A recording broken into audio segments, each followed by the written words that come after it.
आदित्य अनंत को कमरा दिखाते हुए बोला, ये रहा तुम्हारा कमरा और बता दूं, मेरा रूम भी इसी फ्लोर पर है। किसी भी चीज़ की ज़रूरत हो तो बेझिझक मुझसे कह सकती हो। अनंत ने उसकी बात पर कोई ध्यान नहीं दिया। वह बस आर्यन पैलेस की स्ट्रक्चर अपने माइंड में बना रही थी। आदित्य ने जब देखा कि वह उसकी बातों पर कोई ध्यान नहीं दे रही है, वह बोला, हे, तुम्हारा ध्यान कहाँ है? मैं पागल नहीं हूँ जो खुद से ही बातें करता हूँ। अनंत ने उसे देखा और बोली, तुम जा सकते हो। आदित्य बेड पर पसरते हुए बोला, बिल्कुल भी नहीं, तुम मुझसे बातें करो, फिर मैं जाऊँगा। अनंत ने कुछ नहीं कहा और बाथरूम के अंदर चली गई। आदित्य बस देखता रह गया। कमरे में आने के बाद अश्वथ तिया को पकड़कर बोला, छोटी गिलहरी, तुम्हारी कुछ ज़्यादा ही हिम्मत नहीं बढ़ गई है? बात बात पर मेरी बेइज्जती करवा रही हो। तिया ये सुनकर बोली, मैंने कब आपकी बेइज्जती करवाई है? सच्ची तो कहा, आप चॉकलेट खाने के लिए कहाँ पैसे देते हैं? अश्वथ बोला, ज़्यादा चॉकलेट खाने से कैविटी होता है, दांत खराब हो जाएंगे तुम्हारे। तिया मुंह बनाकर बोली, कंजूस कहीं के, और आप मेरे पीछे पीछे यहाँ क्यों आए हैं? आप भूल रहे हैं आपको दूसरे कमरे में रहना है। अश्वथ उसे गोद में उठाकर बेड की तरफ ले जाते हुए बोला, मैं तुम्हारी कोई भी बात नहीं मानने वाला, इसीलिए मुझे याद दिलाने की ज़रूरत नहीं है। और उसे बेड पर बिठाते हुए और बोला, ज़्यादा एक्टिंग करने की ज़रूरत नहीं है, तुम बहुत ख़राब एक्टिंग करती हो। मुझे पता है तुम जानबूझकर मुझे परेशान कर रही हो। ये सुनकर तिया उसे हैरान होकर देखने लगी और बोली, आपको कैसे पता कि मैं आपकी मज़े ले रही थी? अश्वथ उसकी नाक को खींचते हुए बोला, बस पता चल गया, मुझे परेशान करते हुए तुम कितनी खुश नज़र आ रही थी, मैंने देख लिया था। समझ में आई बात? तिया दांत दिखाते हुए बोली, अब आप नाराज़ मत होना। अश्वथ आंखें दिखाते हुए बोला, अच्छा, अगर मैं नाराज़ हो जाऊंगा तो तुम मुझे नहीं मनाओगी? तुम तो रूम लॉक करके सो जाती हो। पिछली बार भी तुमने मुझे बिल्कुल भी नहीं मनाया था। टिया बोली, आप लड़की थोड़ी ना हो। अश्वथ बोला, अच्छा, नाराज़ होने का राइट सिर्फ लड़कियों ने ले रखा है क्या? टिया उसकी गर्दन पर अपने हाथ लपेटते हुए बोली, मुझे भी दादाजी ने जो पकड़ रखे थे ना, गुलाबी गुलाबी नोट मुझे चाहिए प्लीज़। अश्वथ बोला, तुम्हारे पास तो कार्ड हैं, केस का क्या करूं? तिया बोली, अरे बताया तो था, मुझे पिग्गी बैंक में सेव करूंगी, जब मेरा बेबी आएगा उसके साथ चॉकलेट खाऊंगी। आप इतनी जल्दी भूल गए क्या? अश्वथ उसके चेहरे को अपने हाथों में लेते हुए बोला, छोटी गिलहरी, अब बचपना छोड़ो, अब तुम बच्ची नहीं रही, समझी? तिया बोली, मुझे भी पता है मैं बच्ची नहीं हूँ, वह तो आप ही मुझे उस तरह से ट्रीट करते हैं जैसे मैं छोटी सी बच्ची हूँ। मुझे पता है मैं बड़ी हो गई हूँ। अश्वथ ने उसके चेहरे को देखा। तिया बहुत प्यारी लग रही थी। उसने तिया के फोरहेड पर किस किया और बोला, अपना ख्याल रखा करो और ऐसे बचकानी हरकतें करना भी बंद करो। तिया बोली, ठीक है, मैं नहीं करूँगी। अश्वथ ने देखा कि तिया ने आसानी से उसकी बात मान ली थी। उसने उसके होठों को हल्के से अपने होठों से छू लिया और बोला, अब बताओ, यहाँ की डेकोरेशन तुम भी पसंद आई या नहीं? तिया चारों तरफ देखकर बोली, बहुत पसंद आई थी, आप ना मल्टी टैलेंटेड हो। और उसके दोनों गालों को चूम लिया। अश्वथ अपने होठों पर इशारा करते हुए बोला, और यहाँ? तिया आंखें मटकाते हुए बोली, वहाँ कहाँ? क्या वहाँ पर क्या? अश्वथ बोला, तुम मुझे परेशान करना बंद करो। तुम्हारे यहाँ पर किस नहीं कर दिया?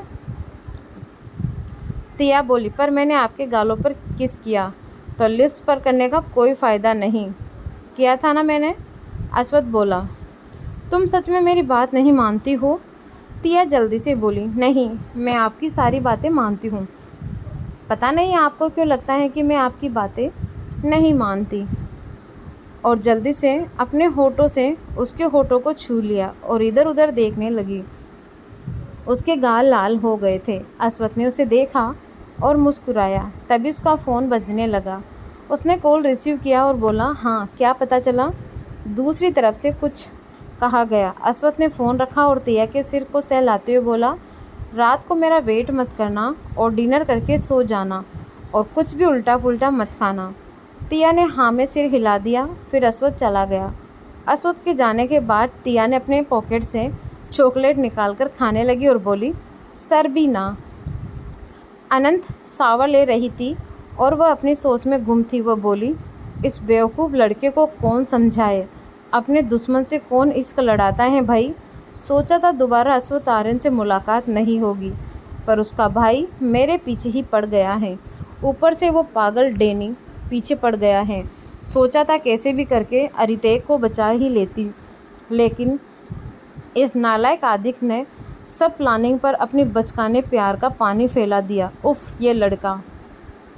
फिर वह बाथरोब पहनकर बाहर आई। उसने सोचा था कि आदित्य चला गया होगा, लेकिन जब उसने आदित्य को देखा वो और बोली, तुम गए नहीं। आदित्य ने उसे देखा और बोला, तुमसे बात करना था इसीलिए नहीं गया। उसने अनंत के लंबे गोरे पैरों को देखा और पैर और सिर तक देखने लगा। बाथरोब की लंबाई घुटनों तक थी। अनंत ने आदित्य की नज़रों को खुद पर महसूस करते हुए बोली, देख लो अच्छे से। आदित्य ने जब देखा कि अनंत गलत समझ रही हैं, वो जल्दी से बोला, अरे नहीं, तुम गलत समझ रही हो। मैं और मेरा मन शुद्ध गंगा जल की तरह पवित्र हैं। ये सुनकर अनंत बोली, क्या? गंगा जल की तरह वाइट एवर? अब तुम जाओ, मुझे कपड़े चेंज करने हैं। आदित्य बोला, चेंज कर लो, मुझे क्यों भगा रही हो? अनंत दांत पीसते हुए बोली, तुम बेशर्म इंसान। तुम कह रहे हो मैं तुम्हारे सामने चेंज करूं? तुमने सोच भी कैसे लिया? खुद को शुद्ध गंगा जल की तरह पवित्र बोल रहे हो। मैंने कब कहा कि मेरे सामने चेंज करो? तुम्हारा अपना दिमाग नहीं है क्या? जाकर बाथरूम में चेंज करो। कह रहा था, लड़कियां चाहे कितनी भी स्मार्ट और इंटेलिजेंट क्यों ना हो, पर हमेशा गलत मतलब ही निकालेगी और पूरी बात सुने बिना चिल्लाना शुरू कर देती हैं। तुम भी वैसे ही हो। आदित्य ने नाराज होते हुए कहा। अनंत बोली, सॉरी। आदित्य ने कुछ नहीं कहा और चुपचाप चला गया। अनंत बोली, अनंत उसकी हरकतों की बच्चों की जैसी हैं, और अपने कपड़े निकाले और लेकर बाथरूम में चले गई। अस्वथ उस जगह पर पहुंचा जहां आदित्य ने डॉक्टर गुप्ता को रखा था। सैलवन बोला, बिग बॉस, आदित्य सर ने डॉक्टर गुप्ता को बहुत टॉर्चर किया है।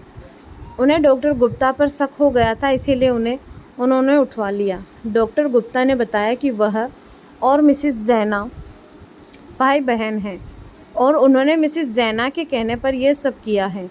फिर अस्वथ और सैलवन अंदर गए। डॉक्टर गुप्ता की हालत बहुत ख़राब थी। हालांकि उनका ट्रीटमेंट हो गया था, फिर भी उनकी हालत आदित्य ने सच में ख़राब कर रखी थी। अभी भी चेयर पर बंधे हुए थे। जब उन्होंने अस्वथ को देखा, उनकी आंखें डर से फैल गईं। वह अच्छे से जानते थे कि अस्वथ किसी राक्षस से कम नहीं है। उन्होंने कभी सोचा भी नहीं था कि एक दिन वो पकड़े जाएंगे। अस्वथ इस वक्त बहुत गुस्से में लग रहा था।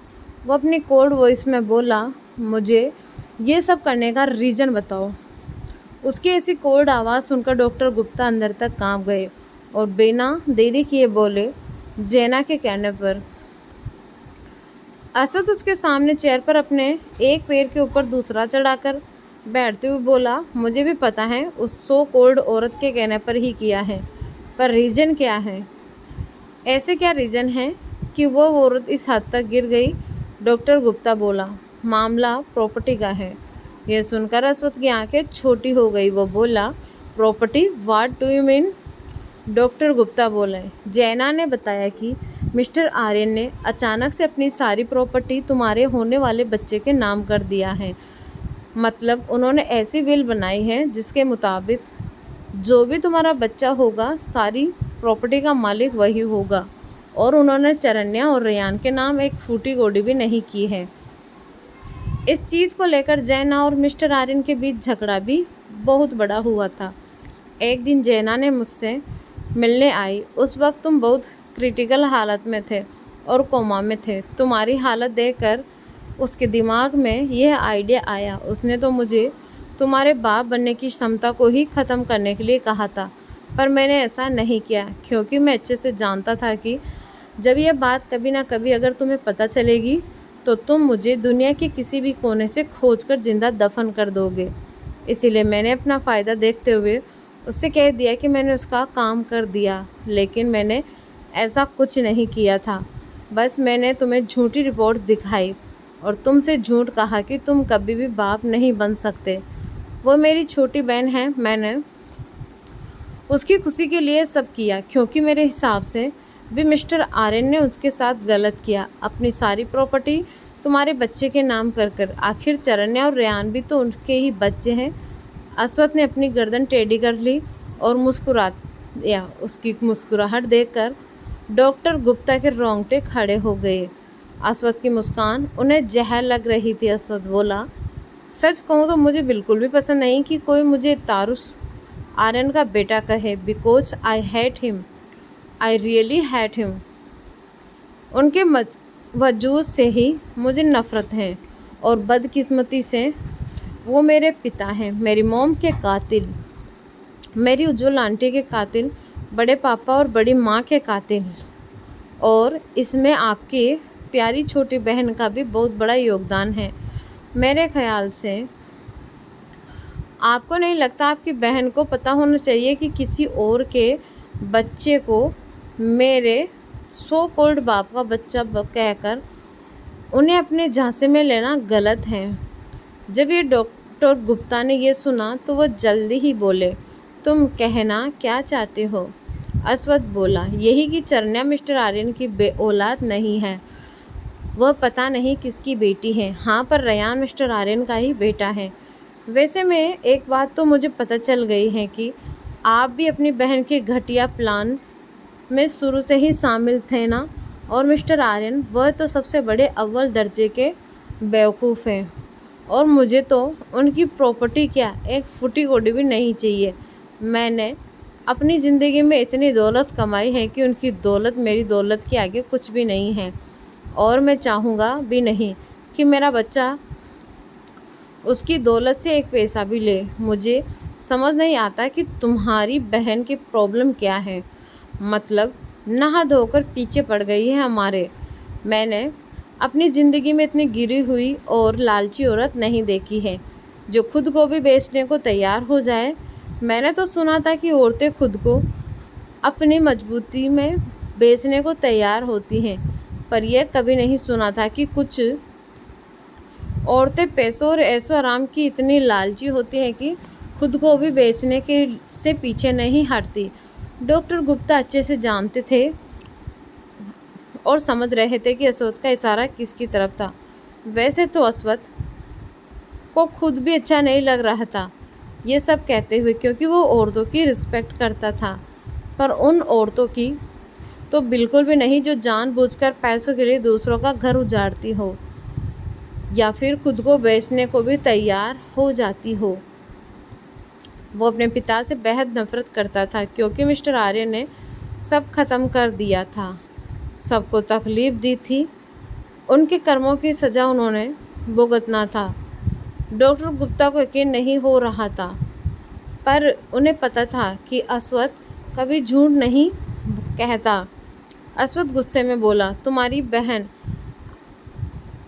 अपनी बहन को कहना, अश्वथ आर्यन कभी भी भिखारियों से कुछ नहीं लेता है, बल्कि भीख देता है, और आज से सालों पहले भी सारी दौलत उन्हें भीख में ही दी थी। तुम्हारी बहन कितने लालची है मुझे अच्छे से पता है। अब वो आर्यन पैलेस और मेरी दौलत को हड़पने के सपने देख रही है, पर अफसोस ये सच नहीं हो सकता। फ़िलहाल मुझे तुम्हारे काम का इनाम ज़रूर मिलेगा। और हंसने लगा। उसकी हंसी डॉक्टर गुप्ता को डरा रही थी। अश्वथ की हंसी कॉल ऑफ डेट जैसे फील हो रहा था। डॉक्टर गुप्ता को पछतावा हो रहा था कि उन्होंने क्यों जैना का साथ दिया, ये जानते हुए भी कि अश्वथ आर्यन कितना डेंजरस पर्सन है। अश्वथ बोला, अपनी बर्बादी देखना चाहोगे? और टीवी ऑन कर दिया, जिसमें न्यूज में अभी जो उन्होंने कंफेंस किया था वो दिखाया जा रहा था, और ये भी बताया जा रहा था कि डॉक्टर गुप्ता को पूरे देश में ब्लैक लिस्टेड कर दिया गया है। डॉक्टर गुप्ता को यकीन नहीं हो रहा था कि उन्हें ब्लैक लिस्टेड किया जा चुका है। तभी सेल्वन ने उसकी बाह पर एक ड्रग्स इंजेक्शन दिया। डॉक्टर गुप्ता बोले, ये क्या इंजेक्ट किया है तुमने? असद बोला, पता चल जाएगा अभी। मुझे धोखा देने से की सज़ा है यह। सेल्वन, ले जाकर उसके घर के सामने फेंक दो। वैसे भी इसकी इज्जत जो कमाई थी अब ख़त्म हो चुकी है। सेल्वन बोला, यस बिग बॉस, और डॉक्टर गुप्ता की रस्सियाँ खोलने लगा। वहीं डॉक्टर गुप्ता की आंखें बंद होती जा रही थी और वो बेहोश हो गए। सेल्वन उन्हें लेकर चला गया और असवद खुद से ही बोला, मिसेस जैनब, आपको भी इसकी कीमत चुकानी पड़ेगी। आपकी वजह से मैंने अपनी छोटी गिलहरी को रुलाया है। उसकी कीमत तो आपको सूद समेत अदा करनी होगी। डॉक्टर गुप्ता के कन्फेक्शन में जैना का नाम भी बार बार इंक्लूड हुआ था और जैना ने ही ये सब किया था। असवद ने SK हाउस पुलिस भेज दिया था। उसने जैना के खिलाफ केस फाइल कर दिया था। ये न्यूज़ इतनी तेज़ी से इंटरनेट पर फैली कि हर कोई मिसेस जैना और डॉक्टर गुप्ता को टारगेट कर रहा था। मिसेस जैना के तो ये न्यूज़ देखकर होश ही उड़ गई। वहीं चरन्या, रेयान और मिस्टर आर्यन के भी होश उड़ गए कि जैना ऐसा कुछ भी कर सकती हैं। असवद उस कॉन्फ्रेंस क्लिप में दिखाई नहीं दे रहा था और ना ही उसकी बातों की मतलब एडिट करके हटा दी गई थी। मिसेस जैना बोली, ये सब सच नहीं है, मुझे फंसाने की कोशिश कर रहे हैं। और रियली मॉम, कितना झूठ बोलेंगे? मुझे यकीन नहीं हो रहा है आप इतनी गिरी हुई हरकत करोगी। बाहर मीडिया का पूरा हुजूम खड़ा है। आप इतने लालची होगी, पता ही नहीं था। आपको सिर्फ दूसरों का घर उजाड़ना आता है। चरन्या उन पर चिल्लाई। रेयान गुस्से में बोला, मुझे यकीन नहीं होता आप इतने गिर सकती हैं। आपकी हिम्मत भी कैसे हुई असवद भाई के साथ ऐसा करने की? क्या आपको डैड का दर्द दिखाई नहीं देता? अगर डैड ने अपनी प्रॉपर्टी उनके नाम कर भी दिया था, आपको क्या लगता था असवद भाई ले लेते? बिल्कुल भी नहीं। आपको क्या लगता है आपकी इस हरकत के बाद असवद भाई आपको छोड़ देंगे? आकाश, आपका जी नहीं भरता ना उन्हें तकलीफ़ देकर? उन्हें ऐसो आराम की ज़िंदगी जी रही है या भी फिर भी आपकी दूसरों की दौलत पर नज़र है? चरन्या बोली, आपकी वजह से मैं सिंगल मदर बनकर रह गई। आपकी वजह से आज मेरा बेटा अपने रेड से बिना पले, आपकी ही वजह से मेरे भाई दोस्त की बहन ने सुसाइड किया था। आप भी की असद भाई को बदनाम करना चाहती थी, है ना? उन्होंने क्या बिगाड़ दिया है आपका जो उनके साथ ऐसा कर रही हैं? आपका जो उनके साथ ऐसा कर रही हैं। आपने अपनी मोम का घर तोड़ दिया था, इन्हें बेचकर करवा दिया। सारी दौलत लेकर गए थे वो, इतना सब लेकर भी आपका पेट नहीं भरा।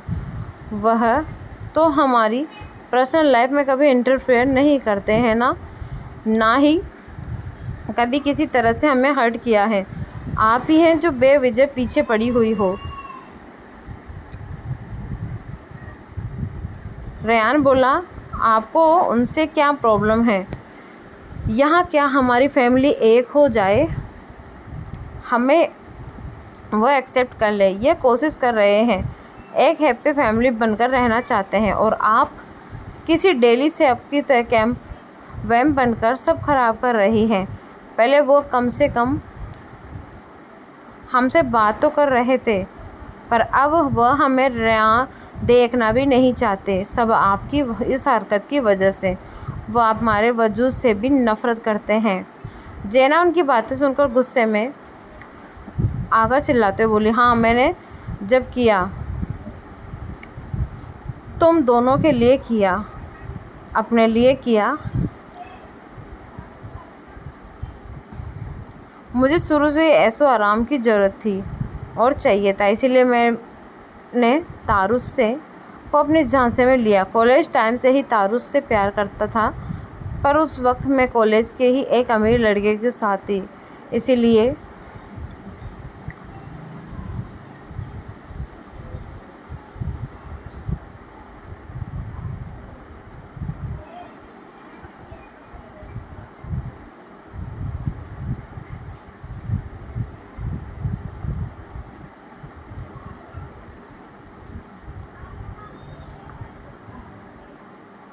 मैंने तारुस को कभी भाव नहीं दिया, लेकिन उस लड़के ने अपने माँ बाप के कहने पर मुझे छोड़ दिया। जब मुझे उस लड़के पर बहुत गुस्सा आया, पर मैंने बहुत जल्दी दूसरा बॉयफ्रेंड खोज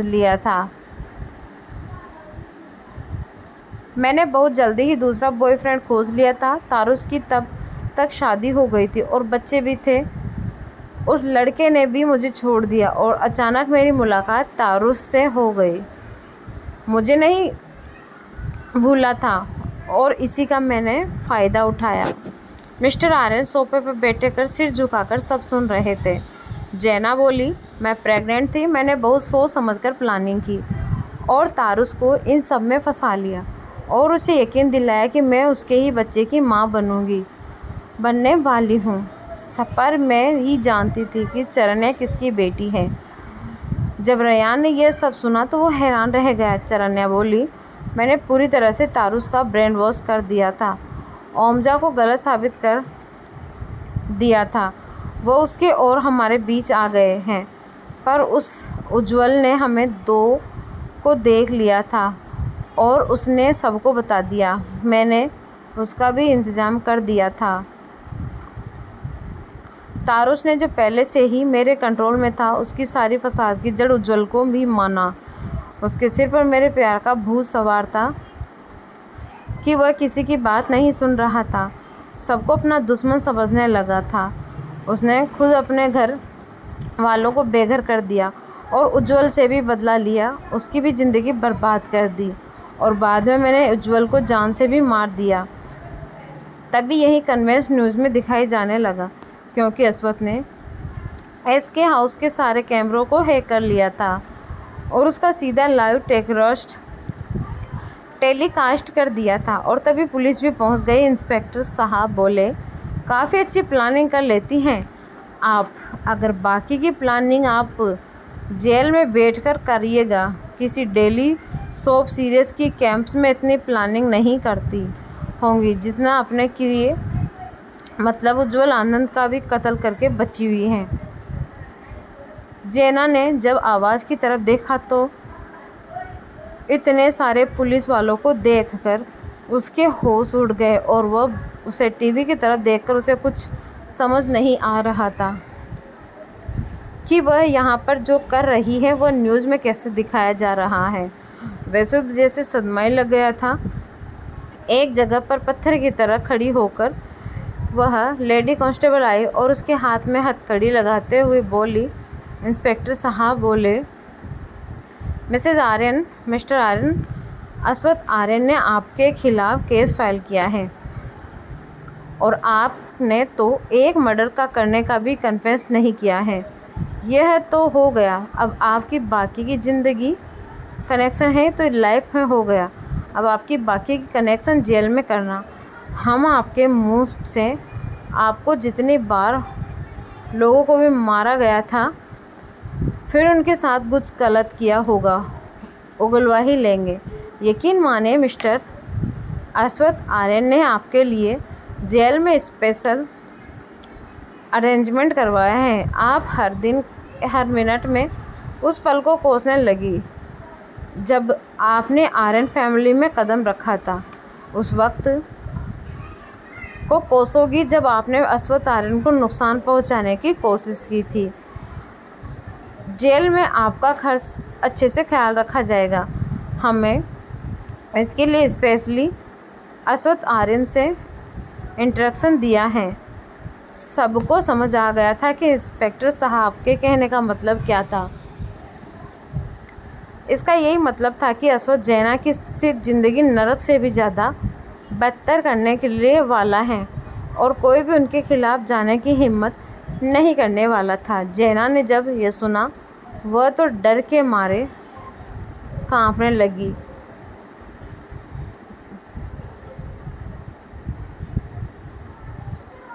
वह जितनी भी सातिर क्यों ना हो, वह अच्छे से जानती थी कि अश्वथ आर्यन उससे बख्शने वाला नहीं है। नहीं, भले ही पहले उसका पीछा छोड़ दिया था, पर इस बार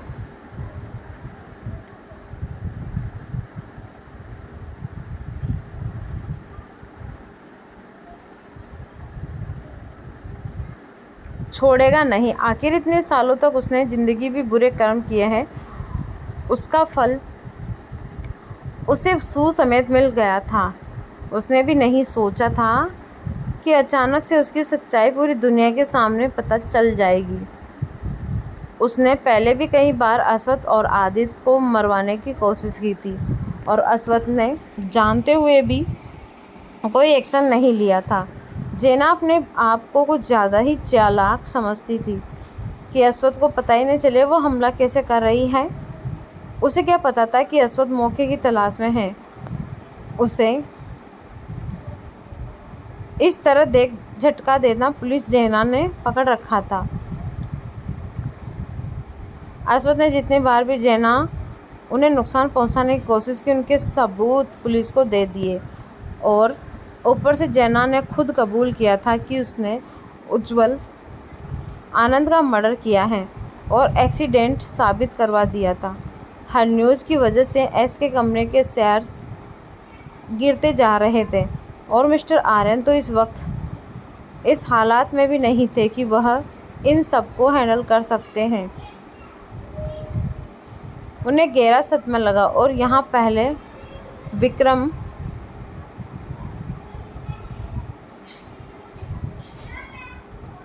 टेंशन में है और जेना का यहाँ सब पता चले कि वह गिल्ट से भर जाए और खुद को दोषी मान रहे थे कि आखिर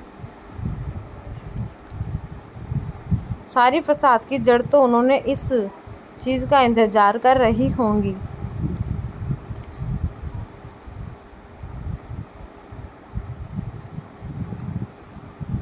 उन्हें ऐसे देखकर चरने और रेहान डर गए और जल्दबाजी में हॉस्पिटल में मिस्टर आर्यन और का इलाज करने लगा।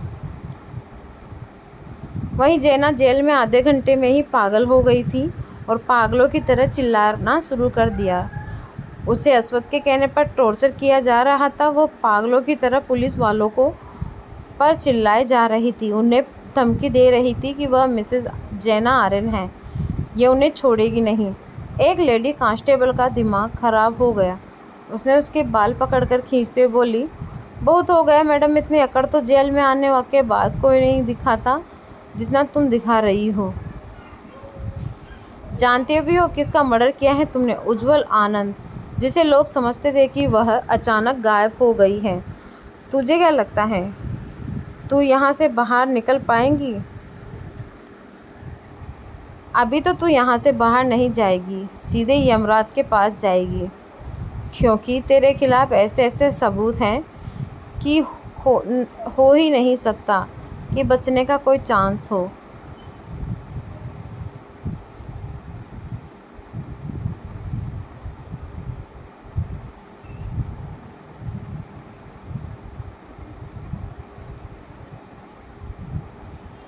क्योंकि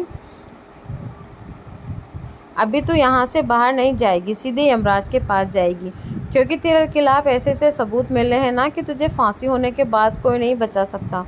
और तूने तो आशीष आर्यन और उनकी बीवी नंदिता आर्यन को भी मरवाया है, 3 लोगों को मारा है और अश्वथ आर्यन और उनके पीछे छोटे भाई को न जाने कितनी बार जान से मारने की कोशिश की है। मुझे क्या लगता है, तुम्हें क्या लगता है तू बच जाएगी? अपना चिल्लाना बंद कर। वैसे भी अब तो सिर्फ नाम की मिसेस आर्यन रह गई है, तुझे बचाने के लिए कोई नहीं आने वाला है। काफ़ी समय पहले से ही अश्वथ आर्यन अपने बड़े पापा और बड़ी माँ के एक्सीडेंट का इंटरवेंशन करवा रहा था। आज फाइनली पता चल गया है कि वह काम भी तूने ही किया होगा और हटके से छोड़ दिया और अपने घंटे में ही जेना की हालत बद कर दी। मलिक हाउस में आयशा नियाज से बोली, आपको उन दोनों औरतों को यहाँ लेकर नहीं आना चाहिए था। वो दोनों औरतें शक्ल से घिरी हुई और चालबाज नज़र आती हैं। औरतों और वो मिसेस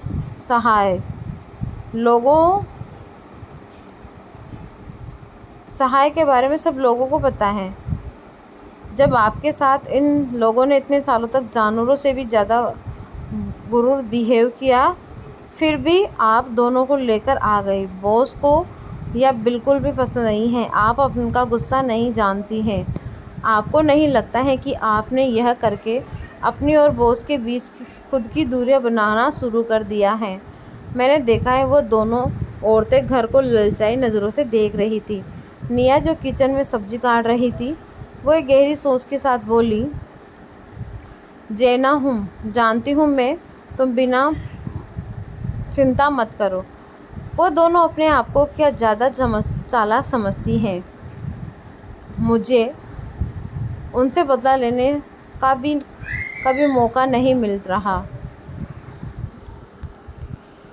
उन्हें मैं लाई ही इसीलिए हूँ ताकि उनसे जी भर के बदला ले सकूँ। और पता है, तुम लोग मुझसे बदला लेने या फिर मेरे बच्चे को नुकसान पहुँचाने की बातों में सोच रहे हो।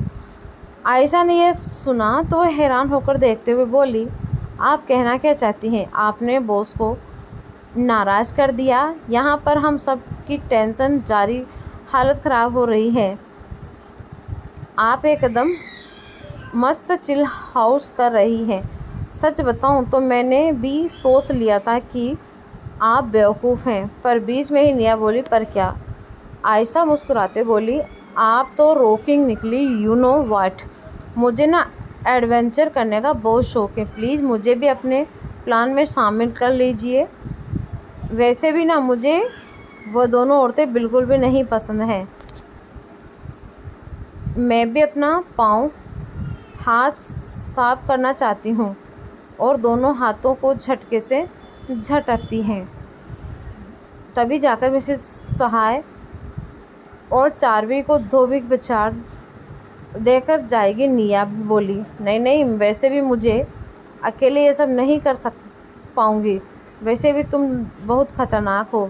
मैंने अपनी माँ को मरते देखा है अपनी आंखों के सामने। उस औरत ने मेरी माँ को मार डाला और ये कह दिया कि मेरी माँ गलती से सीढ़ियों से फिसलकर गिर गई। लेकिन सच तो यह था कि उसने मेरी माँ को जानबूझकर सीढ़ियों से धक्का दिया था। मुझे मिसेस सहाय को जेल पहुँचाना है, कैसे भी करके। पीछे से ज्योति जी बोली, तुम्हें इस हालत में कुछ करने की ज़रूरत नहीं है।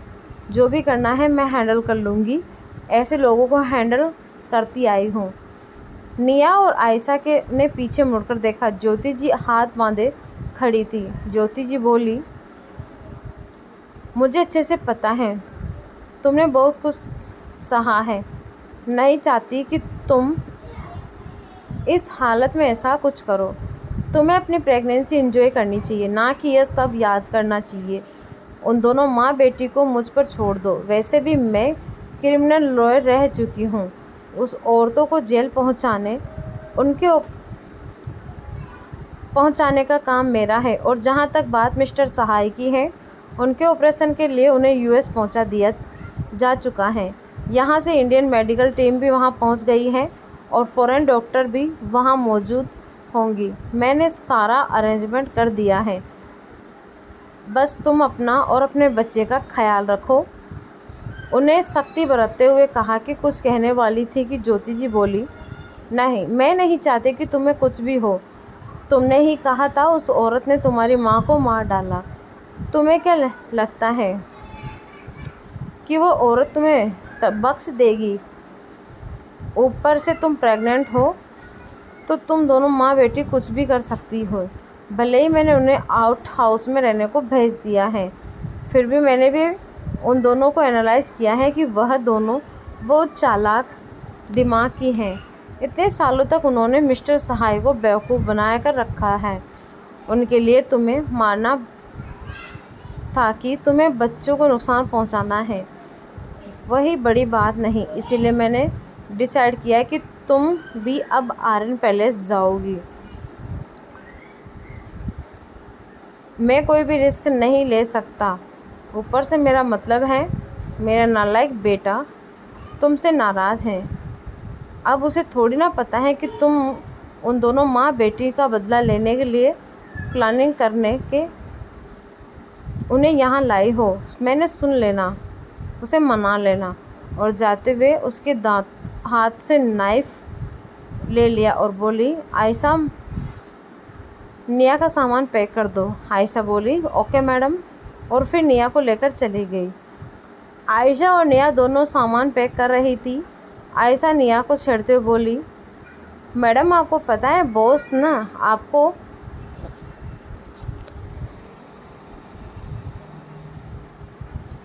दीवानों की तरह चाहते हैं, बस उनमें ना एक्सेप्ट करने और कहने की हिम्मत नहीं है। बाकी आपसे प्यार तो पागलों की तरह करते हैं। यह सुनकर निया ने उसे देखा। आयशा उसे देखकर बोली, ऐसे मत देखिए, आपकी आंखें बाहर आ जाएंगी। निया बोली, तुम्हें कैसे पता? आयशा हंसते हुए बोली, सिर्फ मुझे ही नहीं, घर के सभी सर्विस स्टाफ को और उनके सारे दोस्तों को भी पता है। लगता है बस आपको ही नहीं पता, उनके साइलेंट लव के बारे में सबको पता था। उनके दोस्त उन्हें बहुत फोर्स करते थे कि वह आपको प्रपोज कर दे, पर वो बहुत डरते थे। आपको पता है अश्वथ ने दूसरा मौका निकाला था सर और मैडम को आपके बारे में पता कर आपका हाथ मांगने के लिए उन्हें यूएस से बुला दिया था, क्योंकि सबको पता था बॉस आपसे कभी भी अपने दिल की बात कहने वाले तो है नहीं। उन्होंने सोचा क्यों ना आप दोनों की अरेंज मैरिज करवा दी जाए। पर सच कहूँ, जैसा भी हो आप दोनों की फाइनली शादी हो गई।